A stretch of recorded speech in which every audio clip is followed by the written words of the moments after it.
ನಮಸ್ಕಾರ ಸ್ನೇಹಿತರೆ, ಇದು ನನ್ನ ಕತೆ. ಸದ್ಯಕ್ಕೆ ಈಗ ನಾನು ಬೆಂಗಳೂರಿನಲ್ಲಿ ವಾಸಿಸುತ್ತಿದ್ದೇನೆ. ನನ್ನ ಹೆಸರು ಪ್ರೇಮ.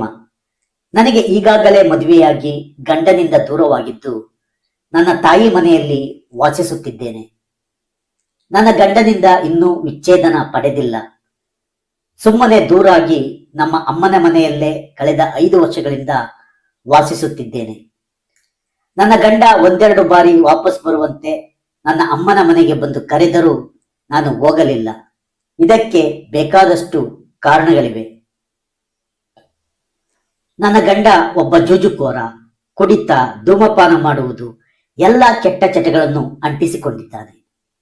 ಏನಾದರೂ ಮಾಡಿಕೊಂಡು ಹಾಳಾಗಿ ಹೋಗಲಿ, ಮನೆಗೆ ಸಂಸಾರಕ್ಕೆ ಆಗುವಷ್ಟು ತಂದು ಹಾಕಿದರೆ ಸಾಕು ಎಂದು ಸುಮ್ಮನೆ ಇದ್ದೆ. ಅವನು ವೆಲ್ಡಿಂಗ್ ಕೆಲಸ ಮಾಡಲು ಹೋಗುತ್ತಿದ್ದ. ಸಾಕಷ್ಟು ಹಣ ಕೂಡ ಸಂಪಾದನೆ ಮಾಡುತ್ತಿದ್ದ. ಆದರೆ ಎಲ್ಲವನ್ನು ಅನಾವಶ್ಯಕವಾಗಿ ಚಟಗಳಿಗೆ ಖರ್ಚು ಮಾಡುತ್ತಿದ್ದ. ಮನೆಗೆ ಸಾಮಾನುಗಳನ್ನು ತಂದರೆ ತಂದ, ಇಲ್ಲದಿದ್ದರೆ ಇಲ್ಲ. ನಾನು ಅದರಲ್ಲೇ ಹೇಗೋ ಅಡ್ಜಸ್ಟ್ ಮಾಡಿಕೊಂಡು ಹೋಗುತ್ತಿದ್ದೆ. ಮದುವೆಯಾಗಿ 10 ವರ್ಷವಾದರೂ ನನಗೆ ಮಕ್ಕಳೇ ಆಗಲಿಲ್ಲ. ಕುಡಿದ ಟೈಮಿನಲ್ಲಿ ನನ್ನನ್ನು ಬಂಜೆ ಎಂದು ಹೀಯಾಳಿಸುತ್ತಿದ್ದ. ಅದಕ್ಕೆ ನಾನು ತಕ್ಕ ಉತ್ತರ ಕೊಡುತ್ತಿದ್ದೆ. ಮೊದಲು ನೀನು ಪರೀಕ್ಷೆ ಮಾಡಿಸಿಕೋ, ನನಗೇನು ತೊಂದರೆ ಇಲ್ಲ ಅಂತ ದಬಾಯಿಸುತ್ತಿದ್ದೆ. ನಂತರ ಹೇಗೋ ಬೈದಾಡಿಕೊಂಡು ಮಲಗಿಕೊಳ್ಳುತ್ತಿದ್ದೆವು.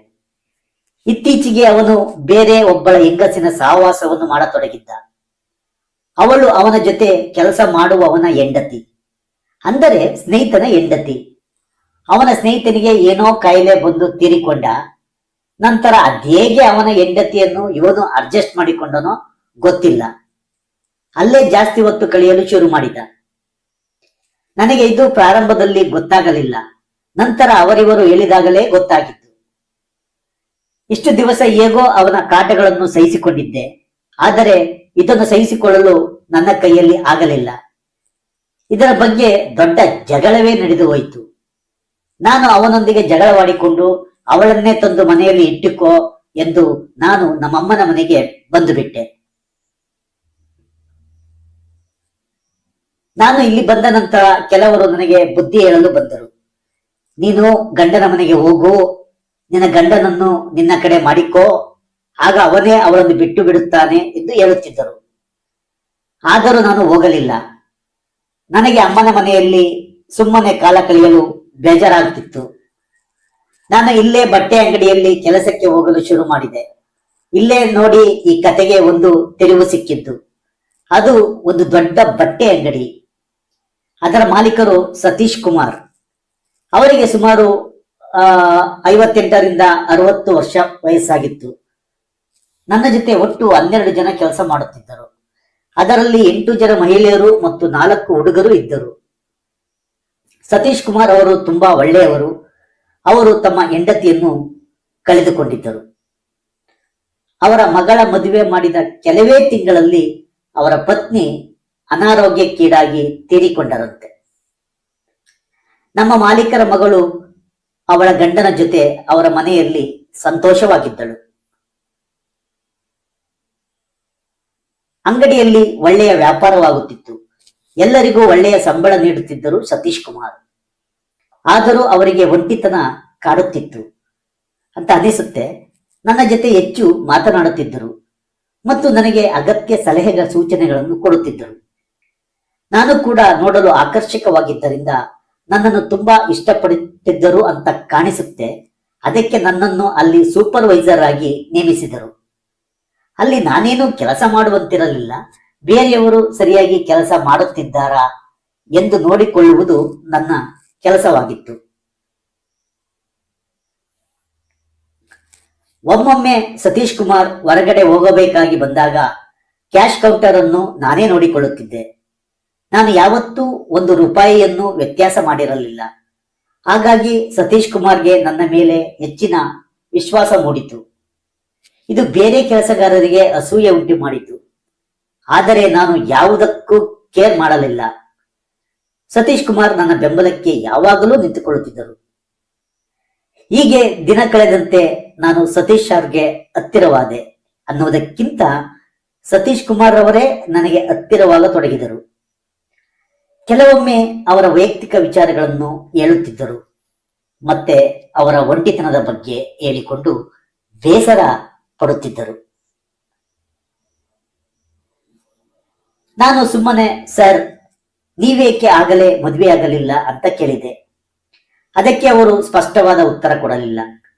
ಇತ್ತೀಚೆಗೆ ನನಗೂ ಕೂಡ ಸತೀಶ್ ಅವರ ಮೇಲೆ ಆಕರ್ಷಣೆ ಉಂಟಾಗತೊಡಗಿತ್ತು. ಅದು ದೈಹಿಕ ಆಕರ್ಷಣೆ ಅಂತ ಅಲ್ಲ. ನಾನು ಸುಂದರವಾಗಿ ಡ್ರೆಸ್ ಮಾಡಿಕೊಂಡು ಕೆಲಸಕ್ಕೆ ಹೋಗುತ್ತಿದ್ದೆ. ನನಗೆ ಬೇಕಾದ ಸೀರೆಗಳನ್ನು ನಮ್ಮ ಅಂಗಡಿಯಲ್ಲೇ ಮೊದಲು ದುಡ್ಡು ಕೊಟ್ಟು ಖರೀದಿಸುತ್ತಿದ್ದೆ. ನಂತರ ಸತೀಶ್ ಅವರು ನೀನು ಇಷ್ಟಪಟ್ಟ ಸೀರೆಯನ್ನು ತೆಗೆದುಕೊಂಡು ಹೋಗು, ಹಣ ಬೇಡ ಎನ್ನುತ್ತಿದ್ದರು. ನಾನು ಇಲ್ಲ ತೆಗೆದುಕೊಳ್ಳಿ ಸರ್ ಎನ್ನುತ್ತಿದ್ದೆ. ಆಗ ಒಂದು ಮಾತನ್ನು ಅವರು ನೇರವಾಗಿ ಹೇಳಿಬಿಟ್ಟರು. ಹಣ ಬೇಡ ಪ್ರೇಮ, ನಿನ್ನಿಂದ ಹಣ ತೆಗೆದುಕೊಳ್ಳಲು ನಾನು ಇಷ್ಟಪಡುವುದಿಲ್ಲ. ನಿಜ ಹೇಳಬೇಕೆಂದರೆ ನನ್ನ ಹೃದಯದಲ್ಲಿ ನಿನಗೊಂದು ಸ್ಥಾನ ಕೊಟ್ಟಿದ್ದೇನೆ, ಆದರೆ ಇನ್ನು ಬಾಯಿ ಬಿಟ್ಟು ಹೇಳಿಲ್ಲ ಅಷ್ಟೇ ಎಂದರು. ಪರವಾಗಿಲ್ಲ ಹೇಳಿ ಸರ್ ಅಂದೆ. ಅದಕ್ಕೆ ಅವರು, ನೋಡು ಪ್ರೇಮ, ನೀನು ಗಂಡನಿಂದ ದೂರವಾಗಿದ್ದೀಯಾ ಅಂತ ನಿನ್ನನ್ನು ನಾನು ದುರುಪಯೋಗ ಪಡಿಸಿಕೊಳ್ಳುತ್ತಿಲ್ಲ. ನಿನಗೂ ಗೊತ್ತು, ನನ್ನ ಹೆಂಡತಿ ತೀರಿಕೊಂಡು ತುಂಬಾ ವರ್ಷಗಳಾಗಿದೆ. ನನಗೆ ಒಂಟಿತನ ಕಾಡುತ್ತಿದೆ. ನನಗೆ ದೈಹಿಕ ಸುಖ ಬೇಕು ಅಂತ ಅನಿಸುತ್ತಿದೆ. ನಿನ್ನಿಂದ ನನ್ನ ಆಸೆ ಪೂರೈಸಲು ಸಾಧ್ಯವಾಗುತ್ತಿದೆಯೇ ಅಂತ ನೇರವಾಗಿ ಕೇಳಿಬಿಟ್ಟರು. ಖಂಡಿತ ನಾನು ಒತ್ತಾಯ ಮಾಡುತ್ತಿಲ್ಲ, ಇದು ನನ್ನ ರಿಕ್ವೆಸ್ಟ್ ಅಷ್ಟೇ. ಒಪ್ಪಿಕೊಳ್ಳುವುದು ಬಿಡುವುದು ನಿನಗೆ ಬಿಟ್ಟಿದ್ದು ಅಂತ ತುಂಬಾ ಶಾಂತವಾದ ಧ್ವನಿಯಲ್ಲಿ ಹೇಳಿದರು. ನನಗೆ ತಕ್ಷಣ ಏನು ಹೇಳಬೇಕೆಂದೇ ಗೊತ್ತಾಗಲಿಲ್ಲ. ಸುಮ್ಮನೆ ಅವರನ್ನೇ ನೋಡುತ್ತಾ ನಿಂತುಬಿಟ್ಟೆ. ಆಗ ಅವರೇ, ಪ್ರೇಮ ಏನಾಯ್ತು ಎಂದು ಕೇಳಿದರು. ಏನಿಲ್ಲ ಸರ್ ಅಂದೆ. ಪ್ರೇಮ, ಯೋಚನೆ ಮಾಡಿ ನಾಳೆ ನನಗೆ ನಿನ್ನ ನಿರ್ಧಾರ ತಿಳಿಸಬೇಕು. ನೀನು ಒಪ್ಪಿಕೊಂಡರೆ ನನಗೆ ತುಂಬಾ ಸಂತೋಷವಾಗುತ್ತದೆ. ಒಂದು ವೇಳೆ ಒಪ್ಪಿಕೊಳ್ಳದಿದ್ದರೂ ನಾನೇನು ನಿನ್ನ ಮೇಲೆ ಬೇಜಾರು ಮಾಡಿಕೊಳ್ಳುವುದಿಲ್ಲ. ನನಗೆ ಬೇಸರವಾಗುವುದಂತೂ ನಿಜ, ಆದರೆ ಏನು ಮಾಡುವುದು, ಸುಮ್ಮನಾಗುತ್ತೇನೆ. ನಾಳೆ ಖಂಡಿತ ನೀನು ನನಗೆ ತಿಳಿಸಲೇಬೇಕು. ಈಗ ನೀನು ಹೊರಡು, ಅಂಗಡಿ ಕ್ಲೋಸ್ ಮಾಡೋಣ ಅಂತ ಹೇಳಿದರು. ನಾವು ಇದೆಲ್ಲವನ್ನು ಅವರ ಚೇಂಬರ್ನಲ್ಲಿ ಕುಳಿತು ಮಾತನಾಡುತ್ತಿದ್ದೆವು. ಹಾಗಾಗಿ ಯಾರಿಗೂ ಗೊತ್ತಾಗುತ್ತಿರಲಿಲ್ಲ. ಏನೋ ಅಂಗಡಿ ವಿಷಯ ಮಾತನಾಡುತ್ತಿದ್ದಾರೆ ಅಂದುಕೊಳ್ಳುತ್ತಿದ್ದರು. ಕಸ್ಟಮರ್ಗಳು ಕೂಡ ಇರುತ್ತಿದ್ದುದರಿಂದ ಅವರು ಕೆಲಸದಲ್ಲಿ ತೊಡಗಿದ್ದರು. ಆಯ್ತು ಸರ್, ನಾಳೆ ಸಿಗುತ್ತೇನೆ ಅಂತ ಹೇಳಿ ಮನೆಗೆ ಹೊರಟೆ. ಮನಸ್ಸು ತುಂಬಾ ಭಾರವಾಯಿತು. ರಾತ್ರಿ ಸರಿಯಾಗಿ ನಿದ್ರೆಯೂ ಬರಲಿಲ್ಲ. ಮಧ್ಯರಾತ್ರಿಯವರೆಗೂ ಯೋಚಿಸುತ್ತಲೇ ಇದ್ದೆ. ನನ್ನ ಗಂಡ, ಅವನ ಚಟಗಳು, ಅವನು ಇನ್ನೊಬ್ಬಳ ಸೆರಗು ಹಿಡಿದುಕೊಂಡಿದ್ದು, ಈ ಕಡೆ ಸತೀಶ್ ಕುಮಾರ್ ಅವರ ಒಳ್ಳೆಯತನ, ಅವರ ಮೃದು ನಡವಳಿಕೆ, ಎರಡನ್ನೂ ತಾಳೆ ಹಾಕುತ್ತಿದ್ದೆ. ಒಂದು ನಿರ್ಧಾರ ಮಾಡಿ ಮಲಗಿದೆ. ಎಂದಿನಂತೆ ಮರುದಿನ ನೀಟಾಗಿ ಡ್ರೆಸ್ ಮಾಡಿಕೊಂಡು ಕೆಲಸಕ್ಕೆ ಹೋದೆ. ಸತೀಶ್ ಕುಮಾರ್ ಅವರು ಚೇಂಬರ್ನಲ್ಲಿ ಕುಳಿತಿದ್ದರು. ಬೇರೆ ಕೆಲಸಗಾರರು ಆಗಲೇ ಅವರ ಕೆಲಸದಲ್ಲಿ ತೊಡಗಿದ್ದರು.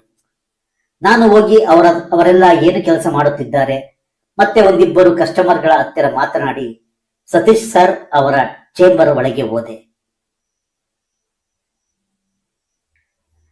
ಅವರು ನಗುತ್ತಲೇ ಬಾ ಪ್ರೇಮ ಅಂದರು. ಸರ್ ತಿಂಡಿ ಆಯ್ತಾ ಅಂತ ಕೇಳಿದೆ. ಆಯ್ತು, ನಿಂದು ಆಯ್ತಾ ಅಂತ ಕೇಳಿದರು. ಹೌದು ಸರ್, ಮನೆಯಲ್ಲಿ ತಿಂದುಕೊಂಡು ಬಂದೆ ಅಂದೆ.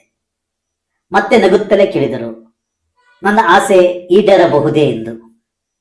ನಾನಾಗಲೇ ರಾತ್ರಿ ನಿರ್ಧರಿಸಿದಂತೆ ಖಂಡಿತ ಈಡೇರುತ್ತೆ ಸರ್ ಎಂದು ನಾಚಿಕೊಂಡೆ ಚೇಂಬರ್ನಿಂದ ಹೊರಬಂದೆ. ಪ್ರತಿದಿನ ಅಂಗಡಿ ಮುಚ್ಚುವ ಸಮಯದಲ್ಲಿ ಸತೀಶ್ ಕುಮಾರ್ ಮತ್ತು ನಾನು ಅಂಗಡಿಯ ವ್ಯಾಪಾರದ ಬಗ್ಗೆ ಮಾತನಾಡುತ್ತಿದ್ದೆವು. ಇಂದು ಅವರ ಬಳಿ ಮಾತನಾಡಲು ಹೋದಾಗ ಅಂಗಡಿಯ ವಿಷಯವೇ ಇರಲಿಲ್ಲ. ಅವರು ನೇರವಾಗಿ ಕೇಳಿಬಿಟ್ಟರು, ಯಾವಾಗ ಸಿಗುತ್ತೀಯಾ ಅಂತ.